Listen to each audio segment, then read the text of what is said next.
धर्म की।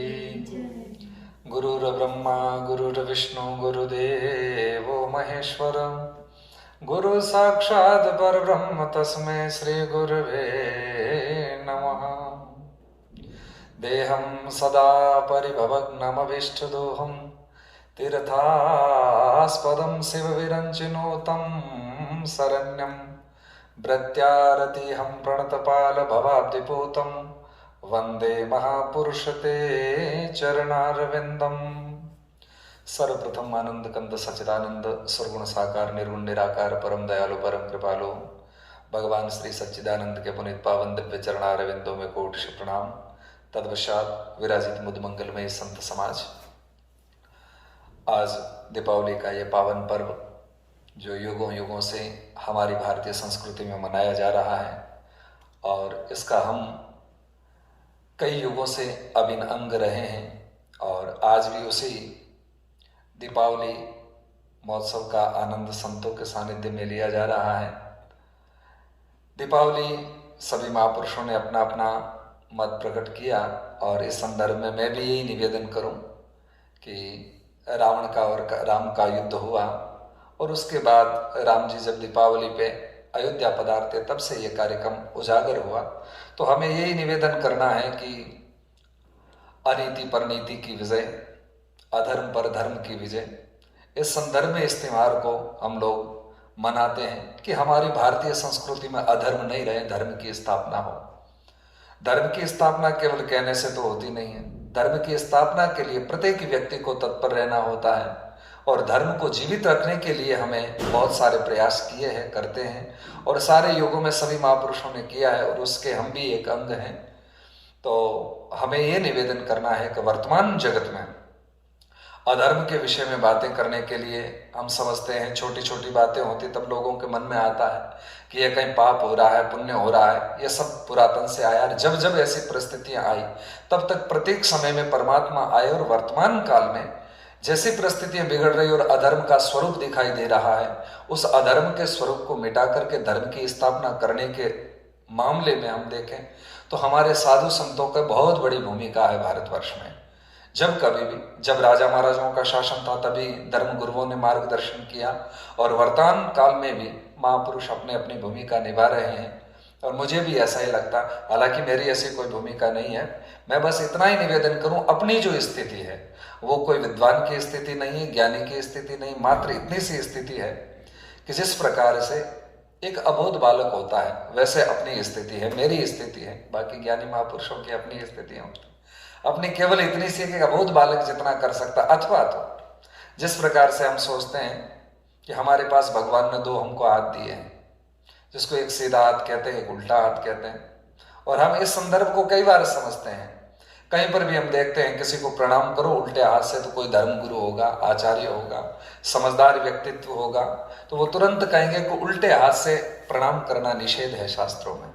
यदि आप किसी को तिलक भी करते हैं उल्टे हाथ से तब भी निषिद्ध कर देता है। कोई भी विद्वान होगा तो कहेगा ये ठीक नहीं। किसी को माल्यार्पण करेंगे तब भी मना कर देंगे, किसी को आप जलपान करवा रहे तब भी मना कर देंगे, बोले उल्टे हाथ से नहीं किया जा सकता, सीधा हाथ ही शुभ कार्य के लिए आगे आता है, तो आप सीधे हाथ से करें।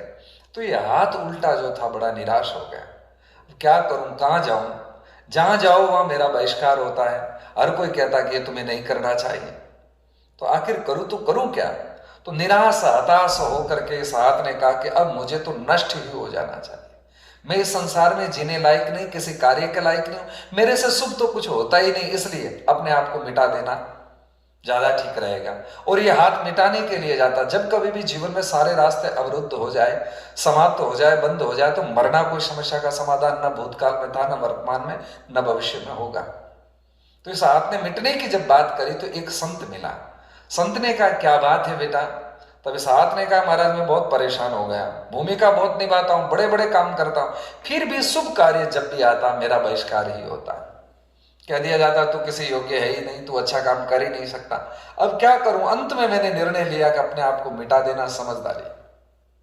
महात्मा ने कहा कि तुम्हें शुभ कार्य में भाग लेना, बात तो इतनी सी है ना? बोले हाँ। बस तो इसमें मिटाने की जरूरत ही नहीं, तुम्हें कोई बहुत बड़ा कोई कार्य करने की आवश्यकता नहीं। तो हाथ ने कहा उल्टे ने कि मैं क्या करूं?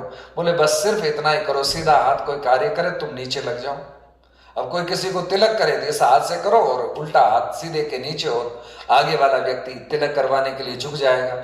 जब कभी भी सीधे हाथ से प्रणाम करो तो उल्टा हाथ साथ यदि लग जाए और प्रणाम करे तो आशीर्वाद मिलता है। और हाथ को जब ये बात कही और उसको समझ में आ गया कि मुझे क्या करना चाहिए, बस विशेष समझ में आ गया, पूरी परिभाषा बदल गई, मरने वाला संकल्प ही समाप्त हो गया, उसके सारे रास्ते खुल गए। ठीक ऐसे ही अपनी स्थिति यही है, न कोई ज्ञानी है, न कोई ध्यानी है, न कोई विद्वान है। बस महापुरुषों के चरणों से लगे रहें और लगे रहेंगे, ताकि कहीं न कहीं अपनी बिगड़ी तो बन ही जाएगी। इस भरोसे के साथ युगों से ये परंपरा चली आई और वर्तमान में हम यही कर रहे हैं, महापुरुषों के चरणों से लगे रहे और महापुरुष ही हमारा समाधान करेंगे। हमेशा इस संसार में, संसार अपने आप में जिस प्रकार से एक जहां विद्यालय होता है उसको हम कहते हैं विद्यालय, जहां विद्या ली जाती है।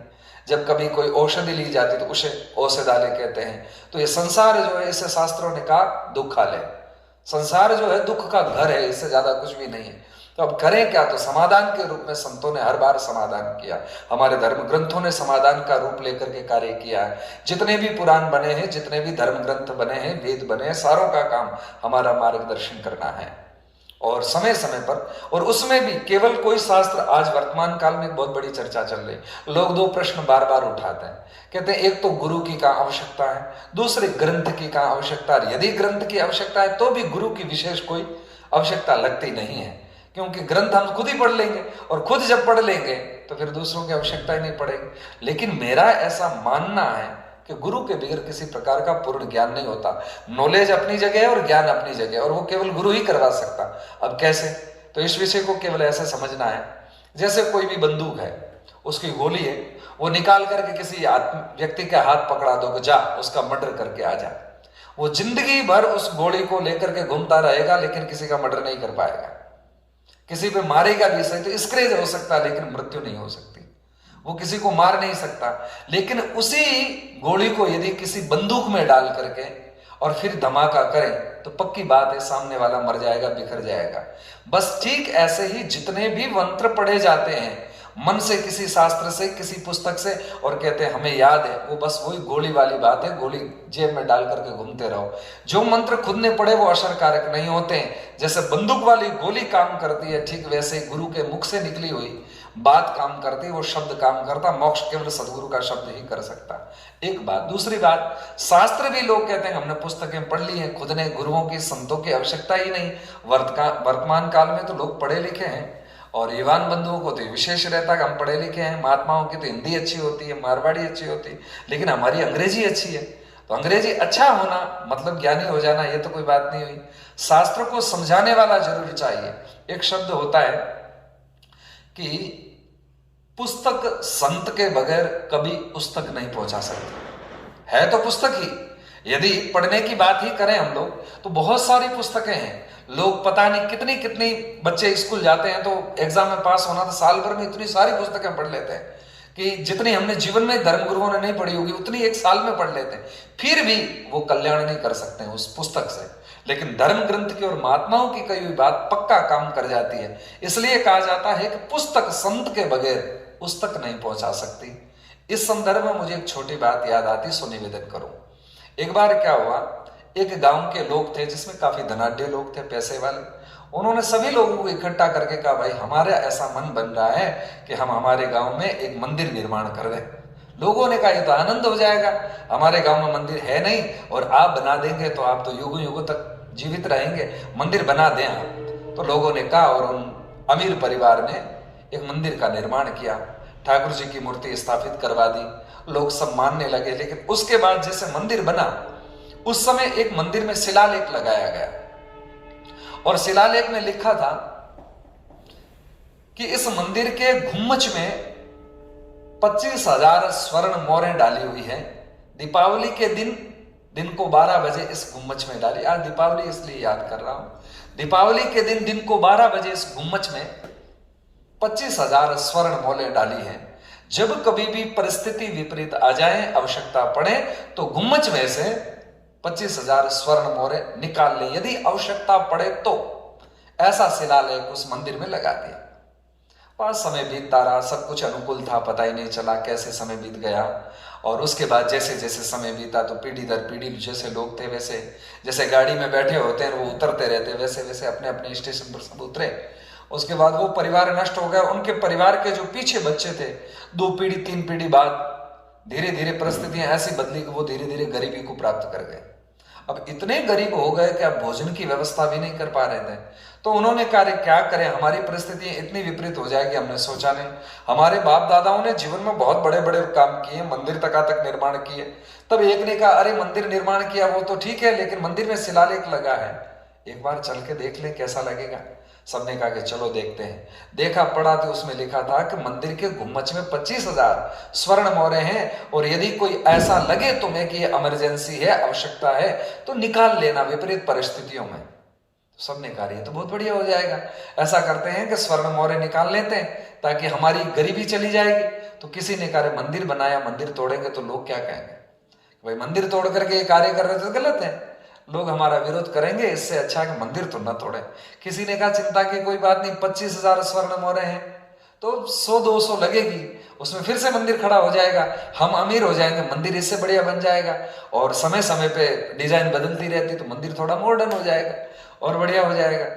लोगों ने कहा ऐसा कर ले, बोले कर लो। कुछ लोगों ने कहा देखो तुम्हारे बाप दादाओं ने मंदिर बनाया, तुम तोड़ रहे हो, जरा विचार कर लो। उन्होंने कहा विचार कर लिया, इससे बढ़िया बना करके देंगे मंदिर। लोगों ने कहा चलो भाई तुम्हारी इच्छा हो गई तो करो।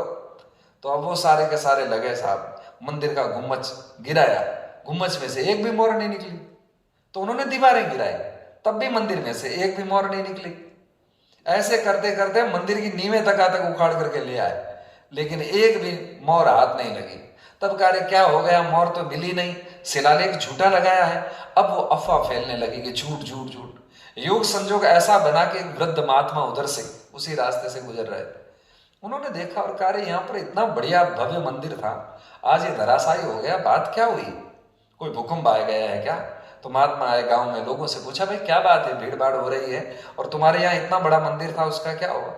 बोले क्या बताएं स्वामी जी, मामला ऐसा बना कि हमारे पुराने सेठ थे, उन्होंने मंदिर का निर्माण किया, लेकिन उनकी औलाद ऐसी पैदा हुई है कि मंदिर को धराशायी कर दिया।